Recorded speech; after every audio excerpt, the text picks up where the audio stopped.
13 দিন বয়সের শিশু পুত্র নিখোঁজ। উদ্বিগ্ন পিতামাতা সহ সংশ্লিষ্ট এলাকাবাসী। ঘটনা বাইপাস সংলগ্ন এলাকায়। 1 মাস 13 দিন বয়সের শিশু পুত্র নিখোঁজ। গোটা ঘটনার জেরে সংশ্লিষ্ট এলাকার সহ শিশু পুত্রের পরিবারে ব্যাপক আতঙ্ক তৈরি হয়েছে।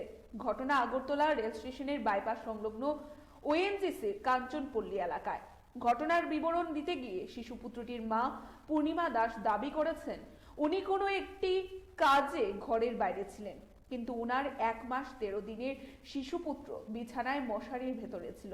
কিন্তু কিছুক্ষণ পরে তিনি ঘরে ঢুকে দেখতে পান উনার বাচ্চা বিছানায় নেই। তারপর থেকেই শুরু হয় খোঁজাখুঁজি। ঘটনার খবর দেওয়া হয় পুলিশেও। পুলিশ এসে ঘটনার তদন্ত শুরু করেছে। সংশ্লিষ্ট বিষয়ের পরিপ্রেক্ষিতে গোটা এলাকা জুড়ে আতঙ্ক তৈরি হয়েছে এবং 1 মাস 13 দিন বয়সী বাচ্চার এভাবে হঠাৎ করে নিখোঁজ হয়ে যাওয়ার পেছনে কি রহস্য থাকতে পারে, তাই এখন গোটা এলাকা জুড়ে ব্যাপক চাঞ্চল্যকর বিষয়।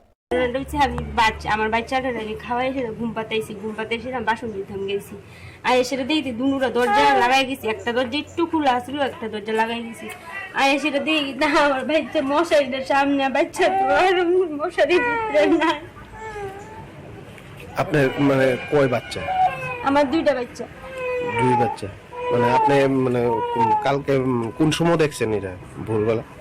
ভোরবেলা না সকালবেলা? সকালবেলা 4:30। আপনার নাম কি? আমার নাম পূর্ণিমা দাস। আর আপনার স্বামীর নাম? কিষান দাস। বাচ্চার বয়স কত আছিল যে বাচ্চা নিয়ে? 1 মাস 13 দিন হয়েছে। মানে নাম কি? শানু দাস। মানে আপনি কি কেউরে মানে সন্দেহ করতেছেন বা কোনো কিছু? না, আমি কারে সন্দেহ করবো? সকালবেলা আমি খাওয়াই ঘুম পাতাই। আপনারা মানে এই বাড়িতে কে কে থাকে আপনাদের সঙ্গে? আমার বাসা থেকে জাল থাকে আর আমরা দুটোই থাকি। মানে কেউ আপনারা দেখছেন মানে মানে দেখেন নাই নিয়ে যাইতে বা কেউ কিছু আইতে ঘরে আইতে? না। Bureau report, Tripura news 8। মশলার দায়িত্বে হাম্বাই গ্রুপ। গুণমানে সেরা, রান্নার ভরসা। হাম্বাই গুরু মশলা সম্পূর্ণ প্রাকৃতিক, অপার গুণ ও উপকারিতায় পরিপূর্ণ। হাম্বাই গুরু মশলা। যদি কেমিক্যাল ফ্রি, কালার ফ্রি, প্রকৃত স্বাদের মশলা খেতে চান তবে আপনার রান্নাঘরে চাই হাম্বাই গুরু মশলা। রান্নায় শুধুমাত্র তোমাকেই চাই হাম্বাই গুরু মশলা।